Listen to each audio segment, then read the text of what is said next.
internal rotation for the hips, pales, and rails, so the strength training, isometric strength training on the floor.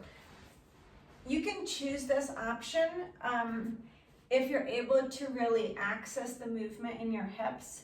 For this, we're going to be, if we're in a 90-90, we're going to be moving through our back leg. If you need to, and are still able to access this position, but you need a little bit more movement or like more space, feel free to sit on a block. So you just have it just kind of with your hips on it. And this will allow you to be in a little bit better position, especially with your internal rotation positioning. See if this works for you. If it doesn't, choose to sit on a chair and do the pales and rails with the stick instead. We want to make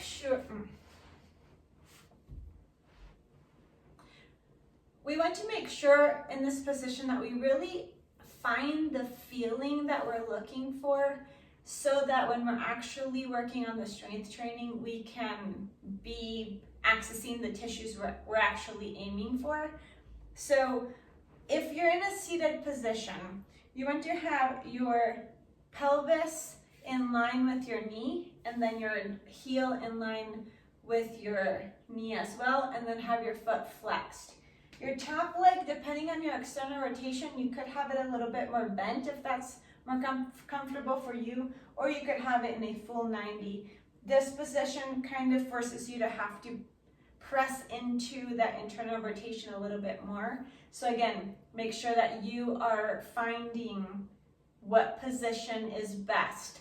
As you're trying to find the feeling, what I want you to think of doing is keeping your femur where it is. Think of moving your pelvis down and back. So you're thinking of almost like wringing out a towel.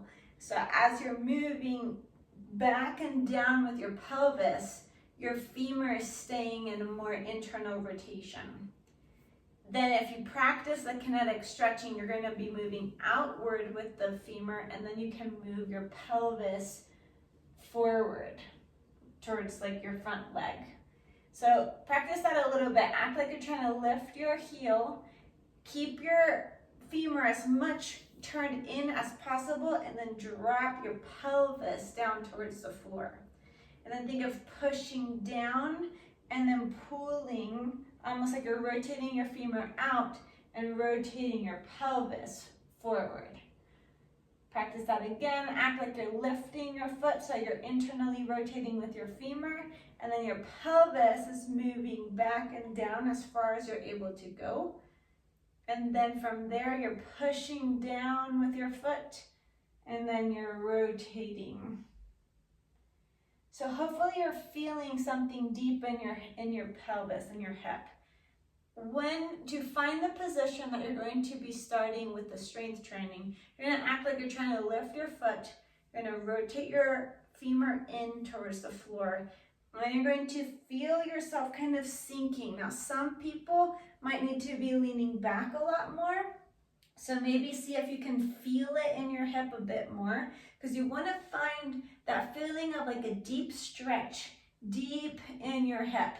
So again, aiming to kind of lift the foot. You won't lift it, but that will cause your femur to turn in. Everything is on the floor, but then you're drawing your pelvis towards the back and down. Think about lifting through your chest. Some others might find more of a stretch if you're twisting and you're kind of drawing your pelvis down and you're trying to turn your shoulders towards the back foot. This might have your positioning a little bit better. So practice this a little bit, find where you need to be before you actually start with the training.